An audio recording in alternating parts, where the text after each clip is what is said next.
Apocalypse.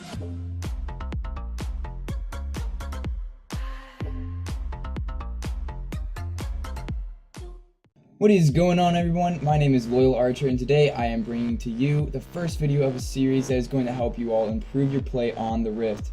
Today's video is on wave control, so without further ado, let's get right into it. Alright, so today we're going to go over 3 types of wave control and when to use them. This will help for those of you who are having issues coming back from a lost lane, and it will help you be able to amplify any leap that you get. The first thing we're going to go over is freezing your lane. So freezing is when you get the minions to stay in a certain area of the lane. Usually you freeze near your tower so you can farm safely. So freezing is great to do anytime you aren't looking to take down an objective. It forces the enemy laner to overextend, become vulnerable to ganks while allowing you to farm without the threat of being ganked or killed. Of course they can still dive you, but if they do, just play it smart and you can come out on top.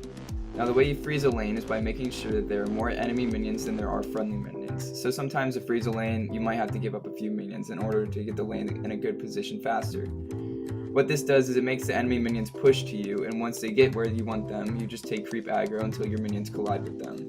Once the lane is frozen, you have to keep it frozen by only last hitting their minions, and make sure that when all of your minions are dead, the enemy still has 2 to 3 left, preferably the ranged minions.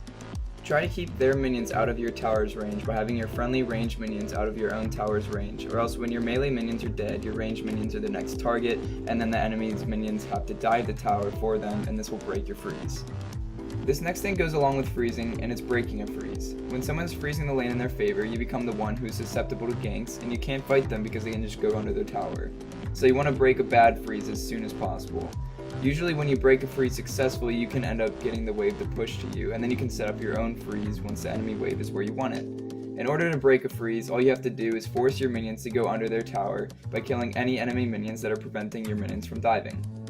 Next step is pushing. This is pretty easy because it's what everybody knows how to do, but the problem is people do it at the wrong times. Usually they push every time that they're in lane, and this isn't good. You should only push a wave when the enemy laner has left the lane or when you can take their tower. When you push the wave, try to use as many abilities as you can in order to get the wave under their tower as fast as possible. That way when the enemy laner gets back to lane, they've lost some farm, which means they've lost gold and experience. Once you push their wave in, you can either go back and buy, and by the time you get back to lane, the minions are usually in a good position to freeze. Alright guys, last up is slow pushing, and Garen actually does a really good job of it in this game.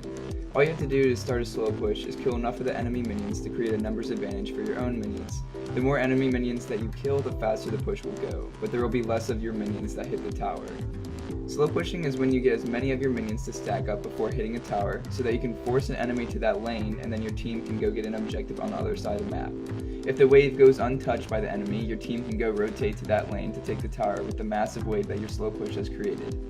You can see in this clip that Garen starts a slow push in the top lane a minute before the dragon's up.